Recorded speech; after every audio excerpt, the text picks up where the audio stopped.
नमस्कार. आपण सगळेच संवाद साधतो, पण तो प्रभावीपणे कसा साधायचा? खरं तर हे काही जन्मजात कौशल्य नाही आहे, ते शिकता येतं. हे अगदी एका टूलबॉक्ससारखं आहे नाही का, ज्यात वेगवेगळ्या कामांसाठी वेगवेगळी साधनं असतात. चला तर मग आज आपण हेच टूलबॉक्स उघडून पाहूया आणि बघूया की आपल्या कल्पनांना प्रभावीपणे कसं मांडायचं. पण आपल्या सगळ्यांच्या मनात एक मोठा प्रश्न असतोच. आपल्या डोक्यात तर इतक्या भारी भारी आयडियाज येतात, पण त्यांना प्रत्यक्षात कसं उतरवायचं, त्यांचा खरा प्रभाव कसा निर्माण करायचा? याचं उत्तर आहे योग्य वेळी योग्य साधनांचा वापर करण्यात. चला तर मग या प्रवासात आपण हीच साधनं शोधूया. तर मग आजच्या आपल्या प्रवासाचा मार्ग कसा असेल? सगळ्यात आधी आपण ह्या कम्युनिकेशन टूलबॉक्सची संकल्पना समजून घेऊ. मग कल्पनांची रचना कशी करायची, प्रभावी संदेश कसे तयार करायचे, इतरांनी दिलेल्या माहितीचं विश्लेषण कसं करायचं आणि सगळ्यात महत्त्वाचं म्हणजे लोकांना कृती करण्यासाठी कसं प्रवृत्त करायचं हे आपण टप्प्याटप्प्याने पाहणार आहोत. चला तर मग आपल्या पहिल्या भागाकडे वळूया, आधुनिक संवादकाचं टूलबॉक्स. आता हे टूलबॉक्स म्हणजे काय नक्की? तर हे फक्त काही साधनांचं संग्रह नाही, तर हे एक असं शस्त्र आहे जे आपल्याला स्पष्ट आणि प्रभावीपणे संवाद साधायला मदत करतं. मग तो संवाद मित्रांसोबत असो, ऑफिसमध्ये असो किंवा अगदी सोशल मीडियावर. ठीक आहे, तर आत्ता बघूया कल्पनांना आकार देणारी साधनं. कारण बघा, कोणताही संदेश लिहिण्याआधी किंवा बोलण्याआधी एक भक्कम योजना असणं खूप महत्वाचं आहे. नाहीतर आपली गाडी भलतीकडेच जायची, नाही का? ही साधनं आपल्याला तीच योग्य दिशा दाखवायला मदत करतात. यातलं पहिलं आणि खरं सांगू का, माझं सगळ्यात आवडतं साधन आहे माइंड मॅपिंग.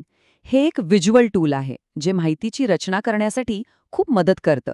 म्हणजे कसं, समजा तुम्हाला एका नवीन प्रोजेक्टवर काम करायचं आहे, तर तुम्ही मध्यभागी प्रोजेक्टचं नाव लिहू शकता आणि त्यातून वेगवेगळ्या फांद्या काढून कामाची विभागणी, डेडलाईन्स, टीम मेंबर्स अशी माहिती मांडू शकता.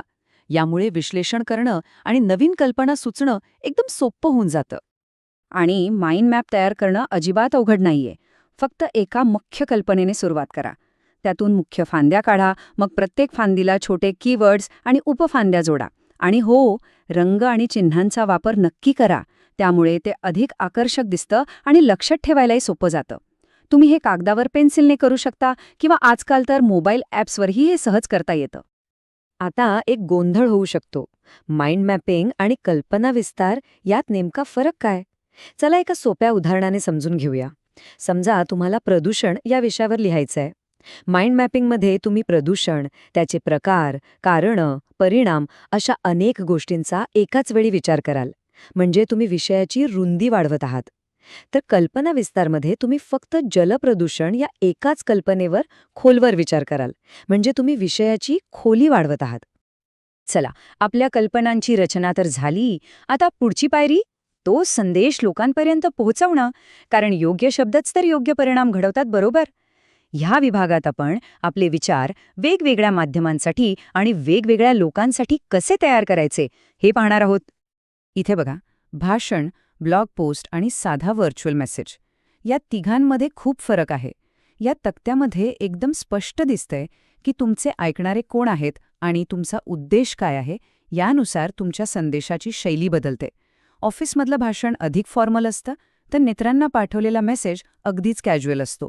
म्हणजेच काय, तर काहीही लिहिण्याआधी समोर कोण आहे याचा विचार करणं अत्यंत महत्त्वाचं आहे. ओके, आतापर्यंत आपण संदेश कसा तयार करायचा यावर बोललो. पण एक गोष्ट लक्षात घ्या, एक चांगला संवादक फक्त बोलत नाही, तो ऐकतो सुद्धा आणि समोरच्याचं म्हणणं समजून घेतो. आता आपण इतरांनी तयार केलेल्या संदेशांचं विश्लेषण कसं करायचं यासाठीची साधनं पाहू. कोणत्याही माहितीच्या विश्लेषणाची पहिली आणि सर्वात महत्त्वाची पायरी म्हणजे त्यातील मुख्य संदेश ओळखणे. हे अगदी फळ खाण्यासारखं आहे. आपण साल आणि बी काढून टाकतो आणि फक्त गर खातो. माहितीतील अनावश्यक भाग काढून फक्त महत्त्वाचा गाभा लक्षात ठेवणं हीच सारांश लेखनाची कला आहे. तर मग एका चांगल्या सारांशामध्ये काय काय असतं?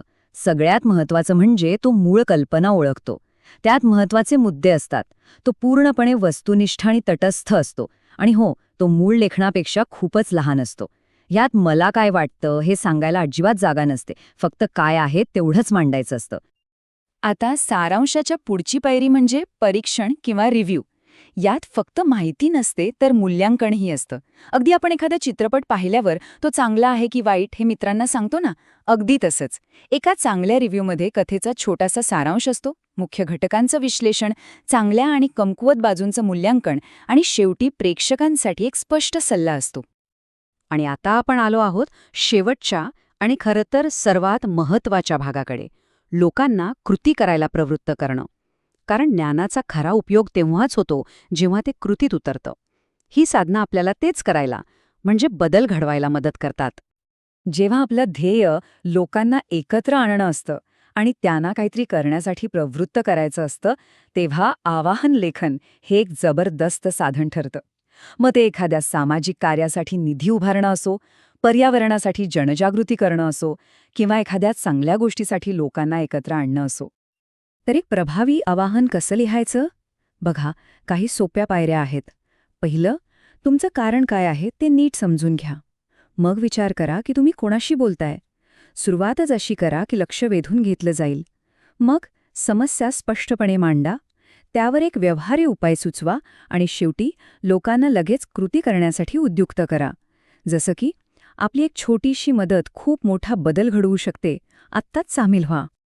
कृती घडवण्याचं अजून एक महत्त्वाचं टूल म्हणजे प्रश्न विचारणं, खास करून मुलाखतीमध्ये. आता हा एक प्रश्न बघा, तुम्ही प्रकल्प वेळेवर पूर्ण केला का? किती निरुपयोगी प्रश्न आहे हा. याचं उत्तर काय येणार? हो किंवा नाही. विषय तिथेच संपला. यातून आपल्याला त्या व्यक्तीबद्दल काहीच कळत नाही. त्याऐवजी असं विचारून बघा, त्या प्रकल्पाच्या प्रक्रियेबद्दल जरा सांगा. सगळ्यात मोठी आव्हानं कोणती होती आणि वेळेवर काम पूर्ण करण्यासाठी तुम्ही त्यातून मार्ग कसा काढला? आता बघा, हा प्रश्न समोरच्या व्यक्तीला विचार करायला भाग पाडतो आणि त्यांच्या समस्या सोडवण्याच्या कौशल्यांबद्दल खूप काही सांगून जातो. तर आज आपण आपल्या संवादरूपी टूलबॉक्समध्ये कितीतरी नवीन आणि शक्तिशाली साधनं जमा केली आहेत, नाही का? नियोजनासाठी माइंड मॅपिंग, कल्पनांना विकसित करण्यासाठी कल्पना विस्तार, संदेश तयार करण्यासाठी भाषण आणि ब्लॉग लेखन, विश्लेषणासाठी सारांश आणि परीक्षण, मन वळवण्यासाठी आवाहन लेखन आणि माहिती मिळवण्यासाठी योग्य प्रश्न विचारण्याची कला. ही सगळी साधनं आता आपल्या वापरासाठी तयार आहेत.